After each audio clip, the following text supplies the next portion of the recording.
Kasus Vina makin rumit, Hotman Paris minta Otto Hasibuan dan Yusril turun tangan jadi pengacara Peggy. Saran Hotman Paris untuk tersangka Peggy di kasus Vina Cirebon. Saya tidak mengatakan apakah Peggy bersalah atau tidak bersalah.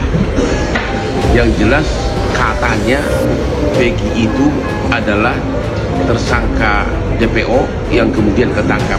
Apakah benar atau tidak, no comment. Namun masyarakat benar-benar ingin tahu aspek hukumnya kasus ini secara mendalam. Maka diperlukan pengacara-pengacara yang berreputasi tinggi, yang bukan pengacara nimbrung, bukan pengacara yang sering dipecat oleh kliennya. Hotman Paris mengusulkan agar ex-tim pengacara Prabowo di MK, yaitu Yusril dan Otto Hasibuan, agar berkenan mau jadi pengacaranya Peggy, ya, agar benar-benar terbuka kasus ini, agar masyarakat puas untuk mendapatkan jawabannya. Orang ini tersangka, cuman di dep, tahu nggak, di dep, simpan begini, tidak dimajukan ke pengadilan. Sampai kapanpun dia tersangka. Oh jangan. Jadi saya heran ya, orang itu suka menyalah-nyalahkan orang tapi nggak melihat pada dirinya sendiri. Mau datang ke pengadilan, ya udah kita ladenin aja di pengadilan. Nah itu ya satu hal yang kita tegaskan seperti itu. Iya, memang ini adalah suatu suatu proses hukum yang betul-betul memang harus diperhatikan ya. Karena bukan kali ini saja, di kasusnya Jessica Wongso juga udah terjadi hal seperti ini. Nah sekarang terjadi lagi di kasusnya Vina. Nah kita terus terang aja sebagai organisasi terbesar di Indonesia memang akan memberikan perlindungan hukum kepada semua anggota kita kalau dia mendapat tekanan apapun gitu. Apakah betul polisi salah? Mari kita lihat.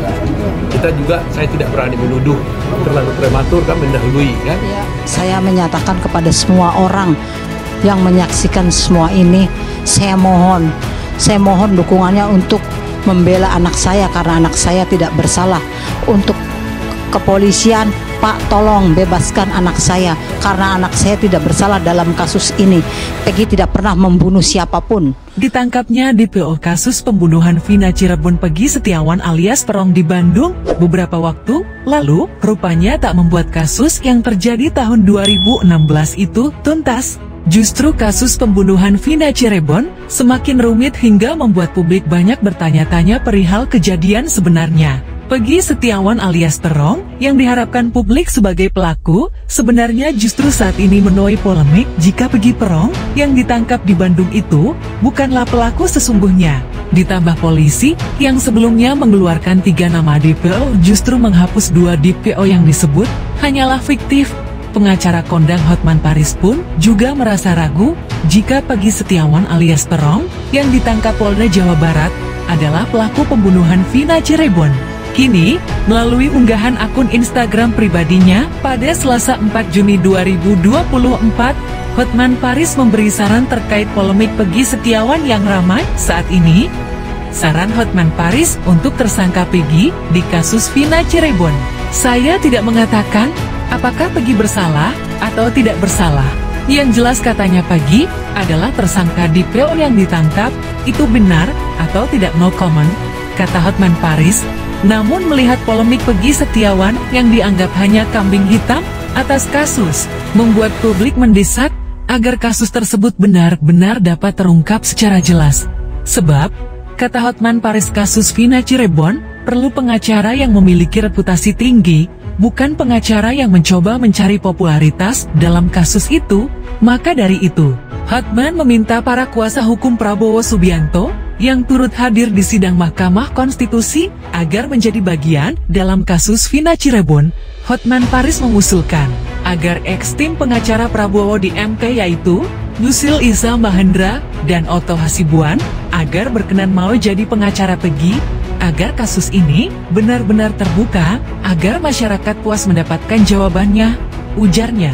Hotman Paris menyebut dirinya tidak bisa mewakili sebagai pengacara Peggy Setiawan karena sudah menjadi bagian kuasa hukum keluarga Vina. Saat ini banyak pengacara yang mau nimbrung dan mau ngetop seperti Hotman. Jadi saran saya, agar Pak Yusril dan Otto Hasibuan, serta kuasa hukum Prabowo di MK mau jadi pengacara dari Peggy untuk membuktikan apakah Peggy itu bersalah atau tidak. Kita perlu pengacara pintar yang punya reputasi tinggi, bukan pengacara murahan, ucapnya. Pengakuan mengejutkan diungkapkan Saka Tatal 24, mantan terpidana kasus pembunuhan Vina Dewi Arsita dan Rizky Rudiana atau Eki di Cirebon tahun 2016 silam. Saka mengaku sempat ditemui polisi sebelum penangkapan terhadap pelaku yang masuk dalam daftar pencarian orang DPO, Peggy Setiawan alias Peron. Saka menyebut dirinya ditemui anggota Polres Cirebon dan Polda Jabar sembari diperlihatkan foto 3 DPO kasus pembunuhan Vina dan Ike. Waktu 2 minggu yang lalu, ada kepolisian dari Polres Cirebon dan Polda Jabar datang ke rumah dan menanyakan bahwa DPO tersebut dan dikasih fotonya dan nama-namanya. Kata Saka saat ditemui di salah satu kafe di Jalan Perjuangan, Sabtu malam. Namun, Saka mengungkapkan bahwa wajah Peggy yang ditangkap dengan versi foto dari kepolisian berbeda. Saka menuturkan, ciri-ciri Peggy berdasarkan foto dari polisi yakni berambut ikal dan berwajah bersih.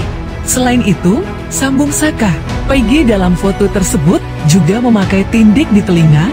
Ciri-cirinya tuh dari muka sama, dari telinga sudah berbeda, telinga kanan percingan, bolong itu beda. Ada rambutnya keriting versi foto Peggy dari polisi, tapi Peggy yang sekarang beda jauh sama dengan foto yang diberikan oleh pihak kepolisian, jelas Saka.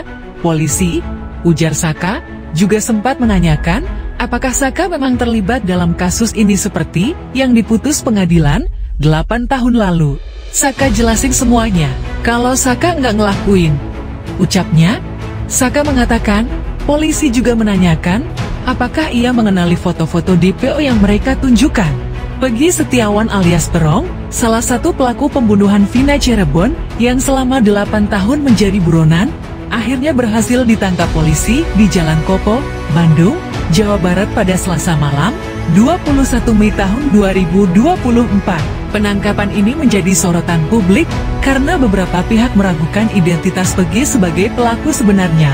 Keraguan muncul karena penangkapan Peggy terjadi setelah 8 tahun berlalu sejak kasus pembunuhan Vina dan kekasihnya, Eki, pada tahun 2016.